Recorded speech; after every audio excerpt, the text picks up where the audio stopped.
사랑합니다. 온 마음 다하여 오직 주님 한 분만 간절히 더 원합니다.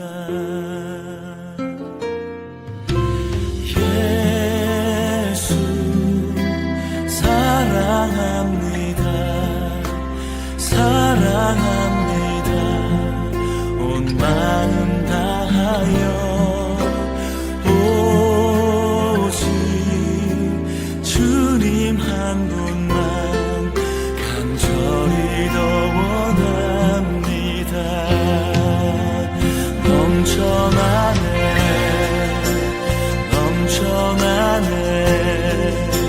주를 향한 내 속에 갈망이 주님께로 날 이끌어 주소서. 주님을 더 원합니다.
넘쳐나네 주를 향한 내 속에 갈망이 주님께로 날 이끌어 주소서. 주님을 더 원합니다. 주님을 더 원합니다. 주님을 더 원합니다.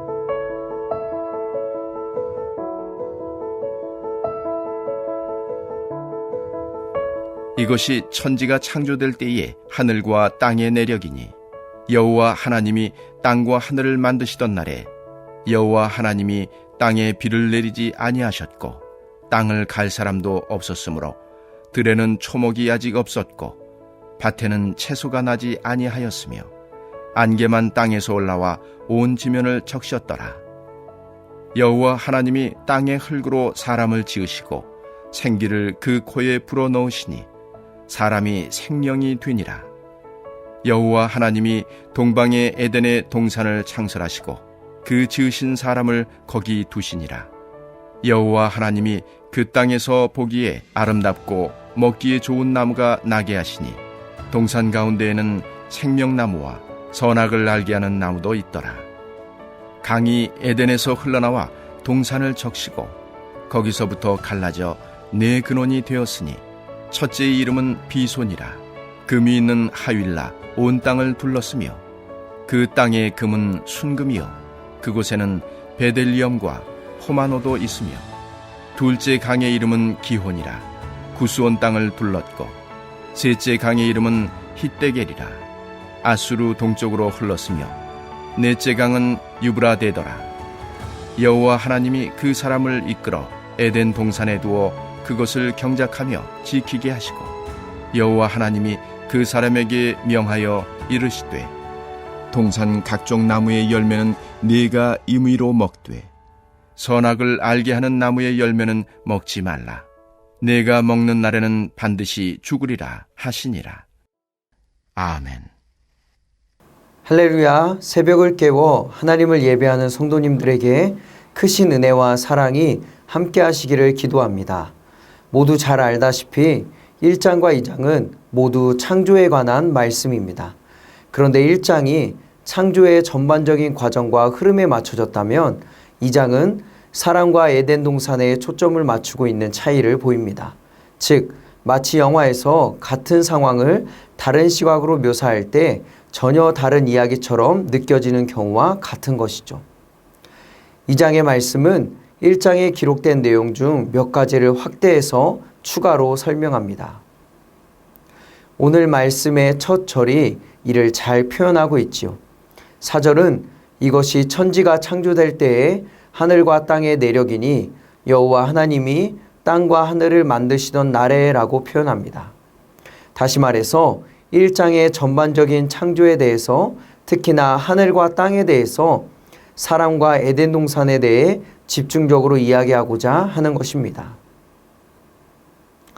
인상적인 것은 하나님이 일하시기 전에는 아무것도 없는 상태였다라는 것이죠. 5절과 6절의 말씀을 보면 그곳에는 땅을 갈 사람도 없고 초목도 없고 밭에 채소가 나지 않았으며 단지 안개만 있을 뿐입니다. 없고. 하지만 하나님께서 세상을 만들기 시작하니 아무것도 없는 상태에서 땅과 하늘이 생기고 모든 피조물들이 생겼습니다. 하나님이 만물의 시작입니다. 하나님께서 이 세상의 주인이십니다. 우리는 삶이 익숙해져 이것을 잊고 살아갈 때가 있습니다. 그런데 오늘 창세기 2장의 말씀은 다시 한번 하나님이 이 세상의 시작이고 끝임을 말씀하고 있는 것입니다. 오늘 하루 제일 먼저는 이 사실을 믿음으로 고백하며 하나님 앞에 겸손히 내 삶을 맡기며 나아가는 여러분들이 되기를 간절히 기도합니다. 저와 여러분이 하나님 앞에 겸손해야 하는 이유를 이어서 나오는 7절의 말씀에서 이야기합니다. 이렇게 이야기하죠. 여호와 하나님이 땅의 흙으로 사람을 지으시고 생기를 그 코에 불어넣으시니 사람이 생명이 되니라. 하나님께서 사람을 만드셨다는 사실을 우리는 이미 1장 26절에서 28절의 말씀을 통해 나누었습니다. 그런데 오늘 2장에서 말하는 인간 창조는 앞서 말한 1장과 차이를 가지고 있습니다. 인간이 하나님의 형상에 따라 만들어지기는 했지만 인간은 오로지 피조물에 불과하며 지으신 창조주와는 질적으로 다릅니다. 2장은 하나님과 인간의 차이에 대해 명확히 말합니다. 그것은 영이신 하나님과는 달리 인간은 흙으로 빚어진 불완전한 존재다라는 사실이죠. 7장에서 땅의 흙으로 사람을 지으셨다라는 말씀은 바꿔 말하면 흙에서 사람을 지으셨다라는 것입니다. 이는 인간은 결코 흙에서 떨어질 수 없는 존재라는 것을 의미합니다. 1장을 떠올려 보십시오. 우리야 이미 하나님의 인간 창조를 잘 알고 있기 때문에 흙으로 만들었음을 알고 있습니다. 하지만 1장에서는 인간이 처음 창조되었을 때 어떤 재료로 만들어진지에 대해 언급이 없습니다. 1장에서는 이렇게 이야기하죠. 하나님이 이르시되 우리의 형상을 따라 우리의 모양대로 우리가 사람을 만들고, 27절에서는 하나님이 자기 형상 곧 하나님의 형상대로 사람을 창조하시되라고 말합니다. 그러니까 어떤 재료로 인간을 만들었는지에 대한 말씀은 하지 않으시고 문자 그대로 이야기한다면 형상에 대해서만 이야기하고 있는 것입니다. 하지만 오늘 우리가 함께 읽은 2장 7절의 말씀은 인간이 어떤 물질로 만들었는지에 대해 분명히 언급합니다. 창세기 저자는 인간의 재료가 흙에서 취한 티끌, 먼지였음을 밝힙니다. 더불어 7절에서 지으시고 빚다, 짓다라는 단어는 토기장이가 토기를 빚는 일을 뜻합니다. 그러니까 하나님께서 토기장이가 아무것도 아닌 진흙을 다루어 그릇을 빚어내듯 하나님께서 인간을 그렇게 만드셨음을 이야기하는 것입니다. 이 장에서 보여주는 인간 창조는 우리에게 무엇을 말하고 있습니까? 인간의 영광과 비천함을 동시에 전하고 있는 것입니다. 이 세상에서 인간만큼 뛰어나고 신비한 존재가 없습니다. 세상에 존재하는 자연, 동물, 모든 것들이 인간의 발 아래에 있다라고 우리가 그렇게 느끼며 살고 있지 않습니까? 인간으로 인해 과학과 문명이 발달합니다. 비록 자연재해가 갈수록 심해지지만 그것조차도 인간의 지식과 과학의 힘으로 극복할 수 있다라고 믿고 있지 않습니까? 그런데 오늘 본문은 우리에게 말하기를 하나님이 시작과 끝이라고 말씀합니다. 또한 인간은 영광과 비천함을 동시에 가진 존재다라고 합니다. 저와 여러분은 땅에서 취한 흙에 불과합니다. 이것이 인간의 비천함입니다. 그러나 다른 피조물과 달리 하나님의 손에 의해 직접 빚어지고 그분의 생기를 받아 생명이 시작된 존재입니다. 이 생기라는 말은 구약에서 딱 한 번 등장합니다. 이 특별한 단어가 인간과 맺어져서 인간이 창조주 하나님과 독특한 관계를 맺고 있을 뿐만 아니라 창조의 위계 질서에서 가장 특별한 위치를 차지하고 있음을 보여줍니다. 이것이 또한 인간의 영광입니다. 그러므로 사랑하는 성도님들, 인간, 나라는 존재가 영광과 비천함을 함께 가지고 있음을 항상 기억하기를 소망합니다. 흙이 흙으로 존재할 때는 별로 가치가 없습니다. 하지만 하나님의 손에 들린 흙은 빚어져 하나님의 영광을 드러내게 됩니다. 만약 창세기 2장이 없었다면 인간은 창조주의 모양과 형상에 따라 창조되었다는 것과 온 세상을 다스리는 권세를 가졌다는 이유만으로도 매우 교만했을 것입니다. 그러나 흙으로부터 인간이 창조되었다는 말씀인 창세기 2장은 저와 여러분을 겸손케 합니다. 오늘 하루 흙으로 지어진 나를 생각하며 하나님께 겸손히 하나님을 붙들기를 소망합니다. 더불어 하나님께서 그분의 생기를 불어넣어 나를 지으셨음을 기억하고 내 존재 자체를 소중히 생각하며 자신 있고 당당하게 주어진 삶을 살아가는 저와 여러분들이 되기를 소망합니다. 하나님께서는 예술가가 되셔서 인간을 빚으셨습니다. 바벨론의 서사시에서는 처형당한 신의 피와 진흙이 섞여서 사람이 태어났다라고 전합니다. 이집트 신화에서는 신의 눈물과 진흙이 섞여 사람으로 창조되었다라고 합니다. 그러나 오늘 본문은 하나님께서 자신의 생기를 불어넣어 그렇게 치밀하고 섬세하게 만드신 걸작품이 저와 여러분이라 합니다. 이 사실을 마음에 새기며 하나님께 창조된 창조물로 하나님의 영광을 드러내는 오늘 하루가 되기를 주님의 이름으로 축원합니다. 이제 하나님께서 아름답게 빚으신 인간을 에덴에 있는 동산에 두십니다. 그 안에는 생명나무와 선악을 알게 하는 나무가 있습니다. 그리고 에덴 동산에서 4개의 강이 시작되어 세상으로 흐릅니다.